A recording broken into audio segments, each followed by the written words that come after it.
안녕하세요. 피아니스트 클래식 연구가 안인모입니다. 루드비히 판 베토벤, 영원 불멸의 그 이름. 베토벤이 남긴 피아노 곡 중 소나타는 32개, 오케스트라와 피아니스트가 협주하는 협주곡, 콘체르토는 5개가 있습니다. 오늘은요, 베토벤이 작곡한 5개의 피아노 협주곡 중에서 일본이 가진 매력, 어떻게 피아니스트의 연주를 따라가면 좋을지 알아보고 특히 베토벤이 이 1번에서 보여준 혁신 3가지를 알려드립니다. 피아노 협주곡은 보통 3악장으로 구성이 되죠. 빠른 1악장은 주제를 제시하고 발전시키고 다시 재현하는 소나타 형식으로 되고요. 느린 2악장은 서정성이 가득한 선율로 노래합니다.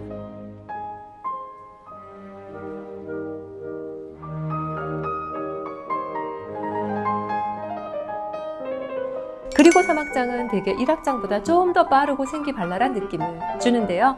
이런 틀을 만들기까지 여러 선대 작곡가, 하이든이나 피아노 협주곡을 27개 작곡한 모차르트도 있었죠.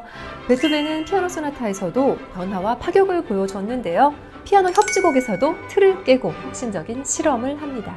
베토벤은 공식 출판된 피아노 협주곡이 5개 있지만요. 실은 14살 때 독일 본에서 피아노 협주곡 내린 마장조를 작곡하기도 했어요. 이거는 피아노 협주곡 0번이라고 불러요. 그리고 본에서 빈으로 이주하면서 작곡한 피아노 협주곡이 바로 지금의 2번 협주곡이에요. 베토벤이 빈에 와서 인생 3번째로 작곡한 피아노 협주곡이 있는데 이 곡이 가장 먼저 출판이 되면서 바로 지금의 1번 오퍼스 15가 됩니다. 이렇게 오퍼스 번호는 작곡된 순서가 아닌 출판 순서라는 점을 기억해 주세요. 베토벤은 빈에 와서 먼저 피아니스트로서의 활동에 집중하는데요. 귀족의 살롱에서 열린 피아노 배틀에서 이기고 또 이기고 이렇게 해서 베토벤은 작곡가보다는 우선은 비르투오소 피아니스트로 이름을 날립니다. 베토벤의 피아노 실력에 감탄한 귀족들이 너도 나도 베토벤에게 후원을 해주려고 줄을 서게 됩니다.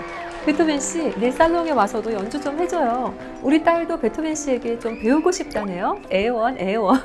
네, 베토벤은 그야말로 빈의 인싸 피아니스트가 되었죠. 피아니스트 베토벤으로서의 정체성. 이 피아노는 베토벤의 작품 활동의 중요한 근간을 이루게 됩니다. 자, 베토벤은 나중에 작곡한 피아노 협주곡 1번과 먼저 작곡한 2번을 한 무대에서 자신의 직접 피아노 연주에서 선보이는데요. 이 초연 공연의 지휘자는 놀랍게도 당시 빈의 궁정악장이었던 안토니오 살리에리였어요. 그 정도로 베토벤은 빈의 잘 나가는 피아니스트였습니다. 이렇게 꽃길만 걷던 베토벤이 작곡한 피아노 협주곡이니까 작품 속에 당시 베토벤의 당당한 걸음걸이가 그대로 전해져 옵니다. 자, 이제 피아노 협주곡 1번 속의 베토벤의 혁신을 알아볼까요? 첫 번째 혁신은 바로 내가 쓰고 내가 연주한 카덴차입니다. 베토벤 피아노 협주곡 1번에는요 1악장과 3악장에 카덴차가 나오는데요. 지금은 악보에 써있는 카덴차를 그냥 연주하면 되지만 당시 카덴차는 말 그대로 피아니스트의 즉흥 연주가 허용되는 구간이었어요. 그런데 베토벤은 이 전통을 깨고 내가 써놓은 대로 쳐라 라면서 무려 1악장 카덴차만 해도 3가지 버전을 내놓습니다. 자신이 치려고 쓴 카덴차이면서 또 동시에 이렇게 쳐야 한다, 그래야만 한다는 것이죠. 그렇다면 우리 또 베토벤 선생님 말씀을 들어야죠. 물론 그럼에도 불구하고 피아니스트 글렌 고울드나 비레름 캠프처럼 나만의 카덴차를 연주한 피아니스트도 있습니다. 두 번째 혁신은 바로 피아노가 주인공이라는 거예요. 베토벤이 1792년 보온에서 빈으로 왔을 때 빈은 피아노와 피아니스트가 화두고 그야말로 인기 콘텐츠였습니다. 피아노 소나타는 당연히 피아니스트 혼자 연주하고 피아노가 주인공이죠. 그런데 피아노 협주곡의 매력은 역시 피아노와 오케스트라가 서로 경쟁도 하고 또 선율을 주고받고 우리는 그들의 대화를 듣는 것인데요. 이렇게 협주곡에서는 솔리스트와 오케스트라 둘 다 주인공이어야 합니다. 그런데 베토벤은 주인공 설정을 확실하게 해요. 바로 피아노로요. 왜일까요? 베토벤은 피아니스트로서의 자신의 기교와 음악성을 좀 더 드러내고 과시하고자 하는 의도로 피아노 협주곡을 작곡했으니까요. 자, 이렇게 해서 협주곡에서 피아노의 비중과 역할이 눈에 띄게 커집니다. 협주곡에서 피아노의 기교와 사운드로 결국 오케스트라를 꽉 눌러버리는 재미있는 결과를 바로 이 베토벤 피아노 협주곡 1번에서 볼 수 있습니다. KO 승! 네, 세 번째 혁신은요, 바로 나의 이야기를 담았다는 거예요. 빈에는요, 1년 전에 죽은 모차르트의 영혼이 떠돌고 있었죠. 또 베토벤은 빈에 오자마자 하이든에게 배웠기 때문에 이 두 사람의 영향이 없다고는 할 수 없습니다. 물론 베토벤 씨는 이렇게 말하면 싫어할지도 몰라요. 역시 베토벤은 자신의 어느 작품에서든 베토벤 자신의 이야기를 담아냅니다. 피아노 협주곡 3번과 또 가장 유명한 피아노 협주곡 5번 황제가 탄생하기까지엔 바로 이 1번이 보여준 새로운 혁신이 있기에 가능했습니다. 피아노 협주곡 5번 황제는요, 또 카덴차로 시작하는 파격을 보여주죠.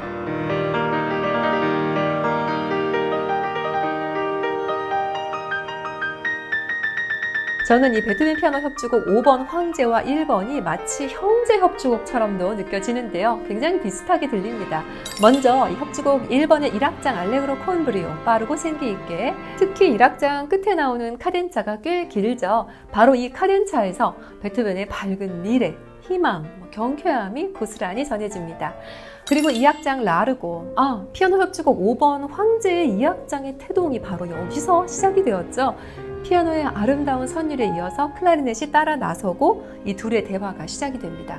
절도 있는 애절함과 애틋한 마음이 느껴지는 악장이에요. 그리고 저는 이 마지막 3악장을 제일 좋아하는데요. 론도 알레그로 스케르잔도는 빠르고 신나죠. 특히 시작부터 피아노가 뚫고 나오는 그 리듬, 스타카타로 따따라라따 따따라라따따. 네, 이 3악장 전체를 채우는 아주 독특한 이 리듬. 베토벤은 어디서 이런 영감을 얻은 걸까요?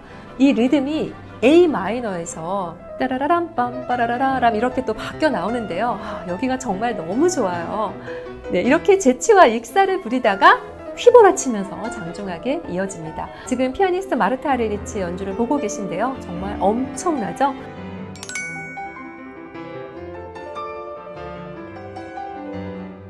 자, 이렇게 화려하고 멋진 베토벤의 이야기를 담은 피아노 협주곡 1번을 직접 들을 수 있는 기회가 있습니다. 오스트리아 린츠에서 탄생한 브루크너 오케스트라 린츠가 한국에 온다고 하네요. 특히 프로그램이 너무 좋고 의미가 있는데요.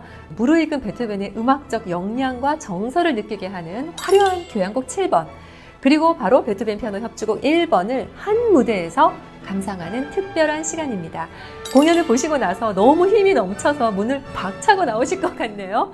이번 공연에서는 피아니스트 조재혁 씨가 솔리스트로 나서는데요. 제가 조재혁 씨께 직접 궁금한 점을 여쭤볼게요. 안녕하세요. 피아니스트 조재혁입니다. 베토벤은 이렇게 3개 중에서 골라서 쳐도 좋다 하고 제안을 3개를 했는데요. 첫 번째, 두 번째는 꽤 짧은 편인데, 세 번째 카덴자는 3개의 카덴사가 모여 있는 것처럼 마무리되는 곳이 2군데가 있는데, 그런데 하면서 얘기하는 것처럼 계속 나가서 카덴사만 한 5분에서 8분 정도로 돼 있는데요. 사실 저는 1번을 연주할 때마다 이 3번째 카덴사, 가장 긴 거를 연주하기를 즐겨합니다. 단 지휘자님께서 허락을 해주시는 한에서죠. 베토벤의 음악이 굉장히 박력 있고 힘이 있게 쳐야 되고 하는 것도 굉장히 중요하지만, 거기에 있는 음악적인 아주 센시티브함을 넘어서, 감성을 넘어서 이념까지 표현을 하는 그런 세계로 들어가기 때문에 앞으로 연주할 때마다 새로운 것이 보일 거기 때문에 늘 기대를 할 수 있는 그런 음악이라고 할 수가 있겠습니다.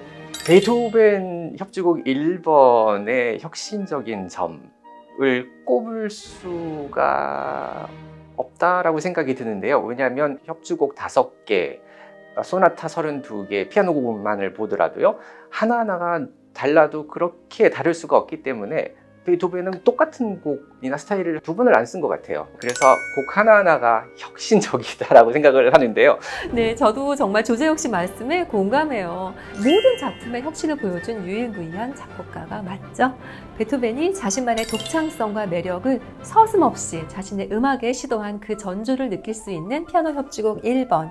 이번 공연에서 피아니스트 조재혁 씨의 연주로 들으시고요. 그가 들려주는 베토벤의 이야기에 귀 기울여 보시기 바랍니다. 운명의 목덜미를 흔든 불멸의 베토벤의 음악과 이야기는 클래식이 알고 싶다 고전의 전당에서도 만나실 수 있습니다.